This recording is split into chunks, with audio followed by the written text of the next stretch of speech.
তোমার রব কি বলে জানো?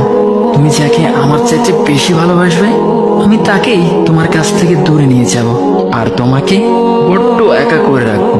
তিনি আরো বলেন, কখনো বলবে না যে তাকে ছাড়া আমি বাঁচবো না, কিন্তু আমি তোমাকে তাকে ছাড়াই বাঁচাবো। পিছনের সব আবেগ কেড়ে নিয়ে তোমাকে দিব্যি সামনে এগিয়ে নিয়ে যাব। তুমি কি দেখো নি, ঋতুরাও যে 2 মাস পর পর বদলাতে থাকে, ছায়া দেয়া গাছের পাতাও তো শুকিয়ে যায়, আর যখন সবর হারিয়ে ফেলে তখন ঝরে পড়ে। কিন্তু তোমার রব তো ধৈর্যশীল ও পরম দয়ালু। তিনি তো সেই ঝরে যাওয়া পাতার ঢাল থেকেও সবুজ পাতা গজান। তুমি কি দেখছো না, তোমার স্রষ্টার এই নিদর্শন? যে মানুষটাকে তুমি নিজের জীবনের চাইতেও বেশি ভালোবাসতে, সেই মানুষটাও একদিন অচেনা হয়ে যায়, তোমার মন ভেঙে যায়, এমনকি বন্ধুর শত্রুতে পরিণত হয়। আর খানিক সময় পর শত্রু বন্ধুতে পরিণত হয়।